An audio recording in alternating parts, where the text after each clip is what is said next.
Okay, so there's a lot of money to be made in NFTs, but the trouble is most NFTs are really expensive, and the rest of them, are they going to be worth anything in the future, or is this a bubble that's about to burst? Well, I'm going to show you on this video an NFT which I think will have tremendous value in the next few months, and you can get this for less than $100. Let's jump straight in.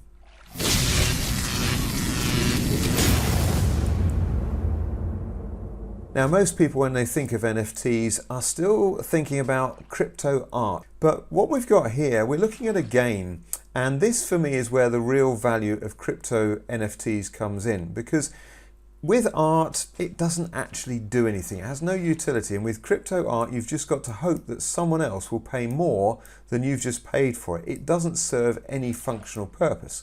Whereas with a game, you can see in this game here, for instance, there's a farmer going around.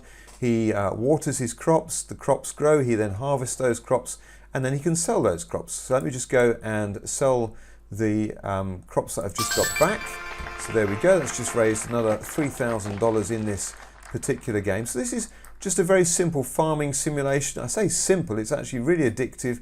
There's all sorts of layers and levels to it as to how involved it can become. And this is about to become a free-to-play game and a play-to-earn game. So players can actually play this and generate real money by playing the game. So that makes it really exciting. There's a company at the moment called Axie Infinity that is all the buzz in the NFTs, and Axie Infinity last month had $2 billion of revenue in a single month. And that Axie Infinity is less than 3 years old as a company. So if this game becomes equally popular, in fact, it doesn't even need to get anywhere near as popular as that, the NFT I'm about to show you that you can purchase in this game for $66 could be worth a lot more money. Now, this is all about supply and demand, but let me show you what the NFT is first of all, then I'll go through the details to show why I think that these could shoot up in value. But in this game, like I've said, you've got a farmer goes round. You've got a farm, 16 by 16 squares, and you can build the roads, plant your crops, you convert those crops into actual products. You could take the wheat and mill it into flour and then convert the flour into cakes and so on. So it really is quite an involved game. At the moment on this game, there's, if we go to the bottom 10, so there's 5,811 people playing this game right at the moment. Usually it's about 10,000 people play the game, but once it becomes play to earn, this could really take off.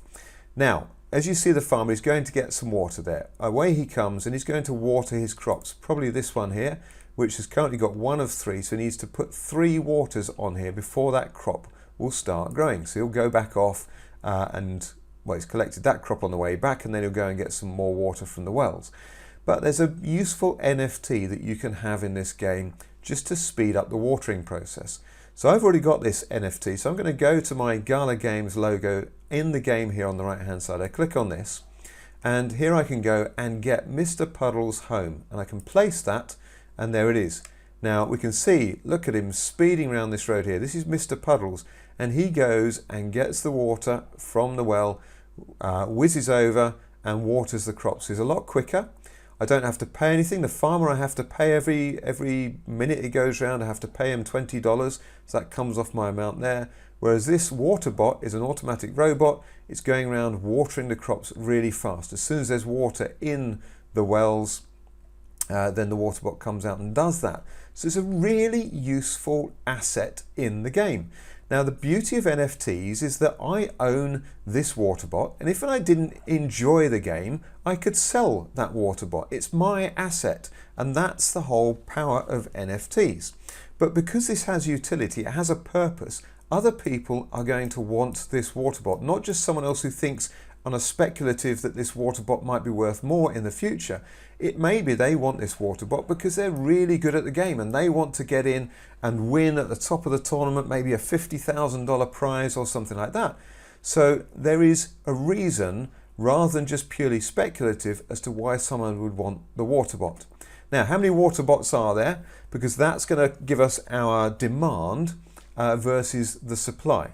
So we can go to OpenSea.io, and if you search for Buggy Waterbot or just Waterbot, and you find the Town Star verified collection, so you want a blue tick there to prove it's the correct collection, you can see at the moment there are 12,000 in total. That's all there will ever be of this buggy water bot, 11,996 in total. There are 506 people own these, those 12,000. You can see the price here is $66 at today's price as I'm recording this video. There is already demand in this. There was a sale just 8 hours ago.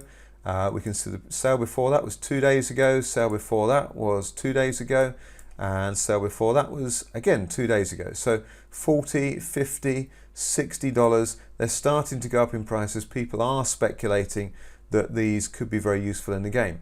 Now let's go crunch these numbers again. If there's only 12,000 water bots in total, and yet if the game, let's say, gets to 1 million game players, that's pretty rare. That's one water bot per 100 game players. That's 1% of the people would have a water bot. So that becomes a very rare item, but a very useful item, especially, like I say, if you're playing to win, playing to earn in the game. Now, the other thing you can do with NFTs, and I dare say Gala Games will also make this available in this particular game with these NFTs, is that you may not even be a game player, and that really doesn't matter. Maybe you find this game as boring as anything, but you could still buy this NFT, and the reason you might want to do that is because you can potentially rent out or lend your NFTs to other people in the game.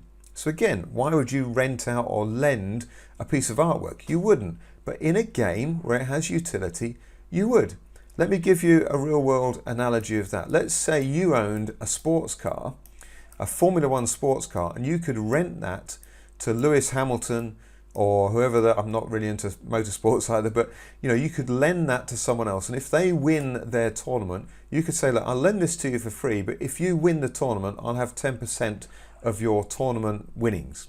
That could be huge. You know, if you come in and we look at the chart here, we go to the top 10.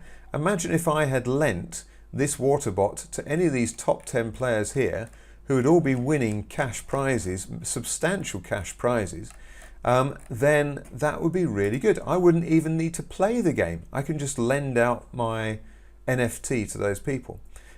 So you can lend it. I think they will also have the opportunity to rent it. So if you had a really good NFT, so perhaps you had an ultra water bot that could water multiple fields at the same time, you know, that could even be more valuable, and therefore you could actually rent that for a real value of money per game or per week or something like that. And again, that shows to me the real strength of gaming NFTs versus crypto art.